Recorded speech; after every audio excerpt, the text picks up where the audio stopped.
For most millennial first-time homebuyers, the biggest barrier to owning real estate is the down payment and closing costs. Now, these two things are often summed or lumped together because you can't actually borrow these funds through the form of a mortgage from your bank. These monies truly need to be liquid. And for a lot of first-time homebuyers, there's some confusion on what is a down payment versus your closing costs. And in today's video, I'm going to break down all you need to know about closing costs. I'm going to even share some specific numbers with you today in this video. If we haven't met, my name is Jay Dyson. I am a local realtor with eXp Realty, and I help millennial first-time homebuyers just like yourself navigate the treacherous real estate market to better leverage for your future. And in today's video, I want to break down all that needs to be known about closing costs and what you want to be able to budget for to be successful in the real estate market. As mentioned at the beginning of the video, there is a really big difference between your closing costs and your down payment. Now, both of these sums of money need to be in the form of liquid cash or easily accessible, but that's really where the end of their similarities are. Today, we're going to talk about the closing costs, and for the sake of easy understanding and really being clear, we are going to use an example of a purchase price of $700,000.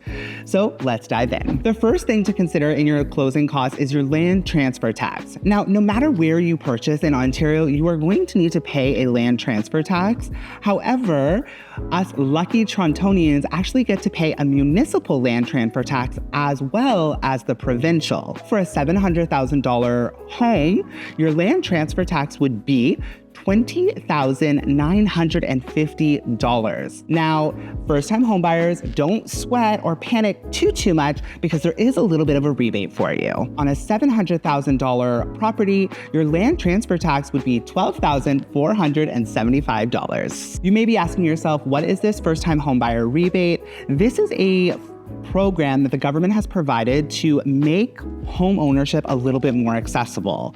So for all first-time homebuyers across Canada, you will actually get up to $4,000 rebate.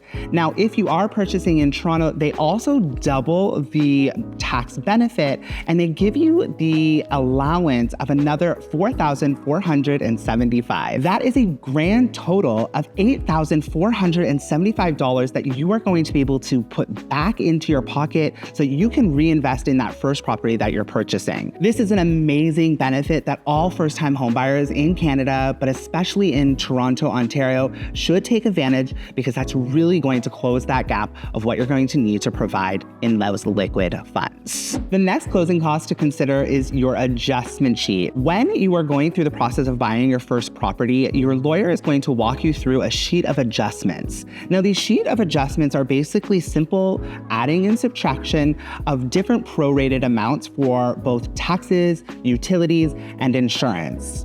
The best example is, let's imagine that you're purchasing your property from a previous homeowner and they have paid up their property taxes in full for the year, but they're moving out that mid-year. Of course, naturally, they're going to want to be able to reap those benefits, and we want to pay the prorated amount that's left for that year in the taxes. This also can be used for home insurances or even utilities. For a lot of homeowners, especially in this time, the furnace, the air conditioner, those may be part of a bigger program, and they may have paid those in advance as well. So you're going to obviously want to have those adjustments, but don't stress about those things because your lawyer is going to take care of that.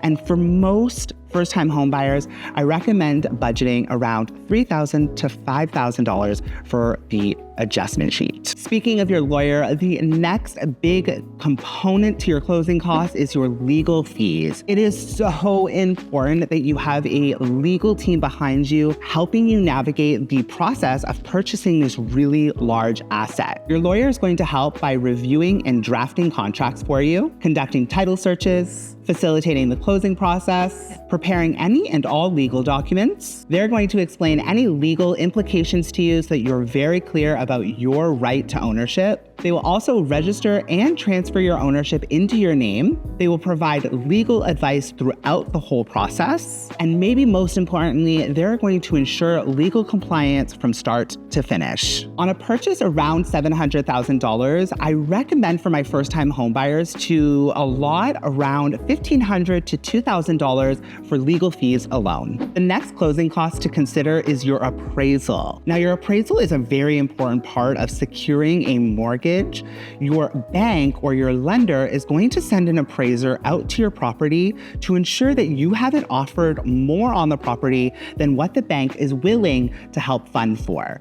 These appraisals generally are run through the bank and they cost around $500. If you're purchasing a freehold, I strongly recommend to my first-time homebuyers to have an inspection part of their process. Now, having an inspection is not a pass or a fail. It's truly an information gathering session where you can start to really learn the nuance, the details, the things that maybe you are not familiar with about your new home. For example, they will take a look at the roof, they will take a look at your windows, they will take a look at your electrical and insulation. They really try to give you a robust understanding of the state of your property.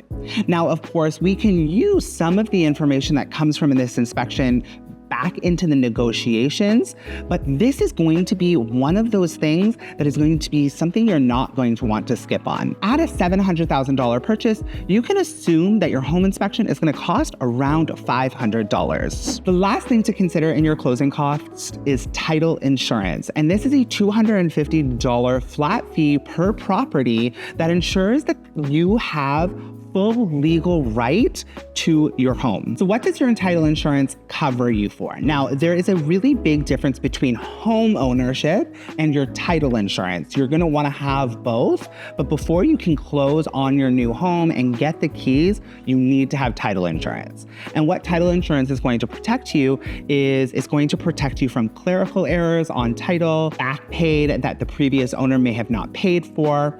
It's going to protect your right to your home so that no matter what, nobody can go behind your back and sell your property without you knowing about it. So this is a really, really important.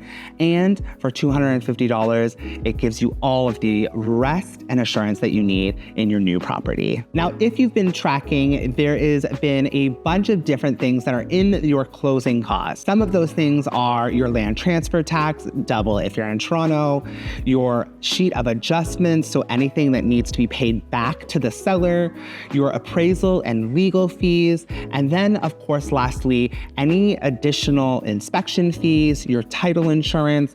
All of these things truly add up. For an example, on a $700,000 purchase, if you are not a first-time home buyer, your closing cost could be $27,200. Now, if you are a first-time home buyer and you're taking advantage of the max amount of the rebates, then your total for closing costs are $18,725. As a reminder, these sums of money are in addition to your down payment and deposit. These are your closing costs. And as a general rule, we recommend budgeting for that 3 to 5% of purchase price in addition to ensure that you have all of the funds to close smoothly.